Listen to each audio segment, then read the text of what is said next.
Pernikahan Aryo dan Irna hampir 7 tahun lamanya, namun mereka berdua belum diberi keturunan. Entah kenapa, akhir-akhir ini aku sering bayangin suara tawa anak kecil di rumah ini. Kayaknya udah lama banget aku pengen punya anak. Bayangin ada yang manggil ayah, sambil lari ke arahku. Rasanya hangat. Aku mau ajarin dia naik sepeda, mau ngajak dia mancing, mau bacain cerita sebelum tidur. Kadang aku mikir, mungkin belum waktunya. Tapi penantian ini rasanya panjang banget. Tapi nggak apa-apa, aku akan tunggu. Karena aku tahu saat itu tiba, aku bakal siap jadi ayah terbaik yang pernah ada. Mas, waktu kamu bilang pengen punya anak, hatiku langsung bergetar. Bukan cuma karena aku tahu itu impian terbesarmu, tapi karena aku takut kalau ternyata akulah penghalang semua mimpimu. Bertahun-tahun kita menunggu, mencoba berharap, tapi rumah ini tetap sepi. Aku tahu, Mas, di hatimu ada ruang kosong yang belum terisi. Ruang itu seharusnya diisi tawa anak-anak kita. Mas, aku selalu berdoa setiap malam memohon ke Allah agar memberimu kebahagiaan itu lewat rahimku. Tapi kalau takdir berkata lain, apa aku masih cukup untukmu? Aku membayangkan suatu hari kamu pulang sambil menggendong bayi. Tapi bayi itu mungkin bukan dari rahimku. Apakah aku sanggup, Mas? Apakah aku kuat melihatmu bahagia, tapi bukan denganku? Mas, kalau saja kamu tahu, aku rela hancur demi melihat senyummu lengkap dengan kehadiran anak. Aku rela, meski itu berarti aku harus berbagi. Karena mencintaimu kadang artinya melembaskan sedikit kebahagiaan milikku demi kebahagiaanmu.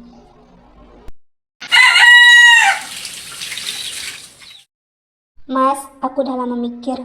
Kita udah berusaha bertahun-tahun, tapi Allah belum kasih kita anak. Jangan ngomong gitu, aku bahagia sama kamu, walau tanpa anak. Aku juga bahagia, Mas, tapi aku tahu Mas pengen banget punya momongan. Aku gak mau jadi penghalang impian itu. Kamu itu istriku, bukan penghalang. Makanya aku minta Mas nikah lagi. Cari perempuan yang bisa kasih Mas keturunan. Aku rela, asal Mas janji tetap sayang sama aku dan selalu berlaku adil. Kamu sadar nggak? Kata-kata kamu itu berat sekali buat aku dengar. Aku sadar, Mas, tapi lebih berat kalau aku lihat Mas menua tanpa anak. Aku ikhlas demi kebahagiaan kita. Setelah lama mengobrol, akhirnya Aryo berangkat kerja. Namun pas pulang istrinya nitip belanja sayur di pasar. Sialnya Aryo kehilangan dompet. Apes banget. Dompet pakai ilap segala. Ini gimana nih caranya beli titipan Irna? Aduh.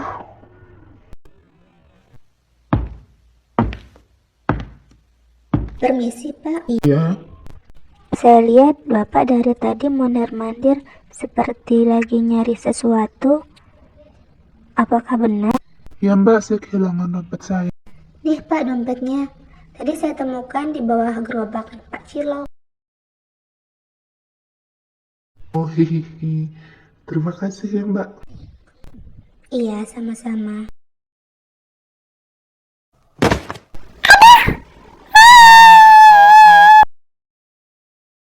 Pertama kali aku melihatnya, apa-apa kan, aku Dek? kira dia sama saja seperti orang lain. Ya Tapi sudah, aku melihat sini, Kakak sesuatu. tiup. Dia Saya menolong juga anak kok. kecil yang jatuh dari sepeda, tanpa ragu, tanpa memikirkan baju yang kotor. Tangannya lembut, tapi gerakannya cepat. Matanya penuh rasa sayang, bahkan pada anak yang bukan darah dagingnya.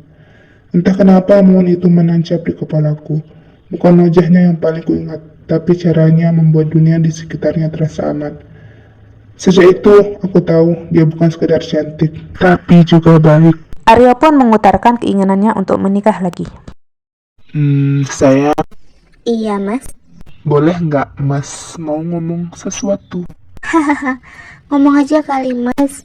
Kok pakai kikuk segala sih? Mau ngomong apa emang?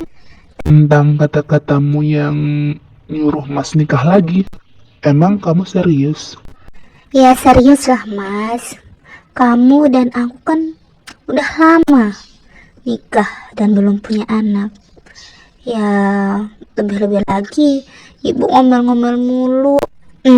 Emang kenapa, Mas? Mas udah punya calonnya ya? Atau kalau emang belum, nanti Irna cari. Jangan-jangan. Sebenarnya Mas sudah nemuin orangnya. Serius, Mas.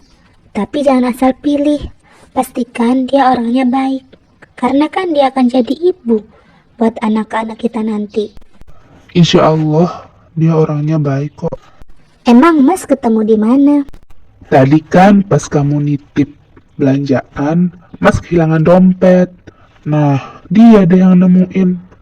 Sebagai tanda terima kasih, Mas anterin deh pulang. Oh, gitu ceritanya. Ya sudah, kapan-kapan kenalin aku ke dia ya. Aku mau ngomong. Iya. Akhirnya Aryo memperkenalkan Irna ke Rima. Irna pun mengutarakan maksud dan tujuannya. Ia memohon agar Irma ingin menikahi suaminya. Karena kasihan, Rina pun menyetujuinya. Karena sesungguhnya ia pun sebatang kara.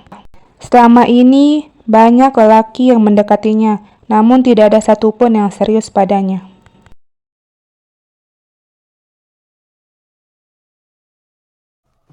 Aduh Mas, tolong Mas, aduh. Astaga Rima, kamu kenapa? Nggak tahu nih Mas, lantainya licin sekali. Jadi aku kepeleset.